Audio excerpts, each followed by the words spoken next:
Amici di Cantiamo Napoli, è arrivato un altro bel momento qui a Cantiamo Napoli e parliamo di un personaggio che voi conoscete benissimo radiofonicamente parlando, perché con la sua bella voce, con le sue belle canzoni che vi propone, entra nelle vostre case e nelle vostre macchine attraverso le casse dei vostri stereo, delle vostre radio, e parliamo di Michele, una napolitana. Ciao Michele, come va? Ciao, buonasera. Comunque tu hai detto una bella voce, hai fatto capire che sono un artista. Non sono un artista. No. Ma anche tu nel tuo mondo sei un artista, perché noi che siamo, insomma, offriamo la nostra voce per aiutare le persone da casa a sentire le canzoni, gli facciamo compagnia, perché tu devi sapere che gli speaker radiofonici hanno una potenzialità e una facoltà che neanche voi immaginate. Infatti, perché non puoi immaginare la gente che ti ascolta. Vabbè, se lo dici tu che sei un grande conduttore, un grande speaker, è un complimento e una grande cosa. Allora, Michele oggi si trova in una grande realtà radiofonica che sta crescendo ogni giorno di più,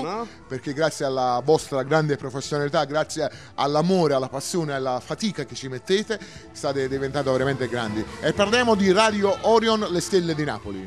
E certo, è una grande radio, niente, da poco sto iniziando a fare i programmi su questa bella radio, perché veramente è una grande radio di musica partenopea 100-100, perché diciamolo, la musica originale è quella che deve essere. Se tu trasmetti un'emozione tramite conduttore, cioè a livello di radio, deve essere 100-100 la musica. Sicuramente. Certo. E niente, io sono contentissimo di Alfonso Criscuolo che mi ha invitato qui a questa bella struttura Villa Mirabella. E sono emozionato perché poi ci stanno queste due ragazze. Non ti emozionare, Vieni qua. Le nostre ragazze magiche. Datemi una mano, perché Claudia, ecco qua. Che bello, è la prima volta che mi fa un'intervista, Lello.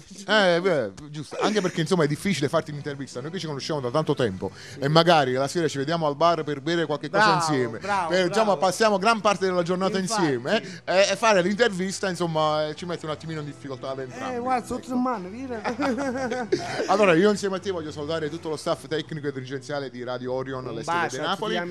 Ovviamente il saluto e l'abbraccio va esteso per tutte le altre radio, parliamo di Radio Sant'Anna, Radio Salerno Web, Radio Estasi, Radio Onda Verde, per tutte le radio che collaborano con Cantiamo Napoli. Un bacio forte da parte nostra. Tu c'è qualche altra cosa da dire? Nient'altro, un bacio a tutti quanti voi che ci seguite e mi raccomando, raga, sempre Cantiamo Napoli, perché è una grande trasmissione. Questo me lo devi lasciare. Ascoltateci, guardateci, perché noi siamo quelli di Cantiamo Napoli!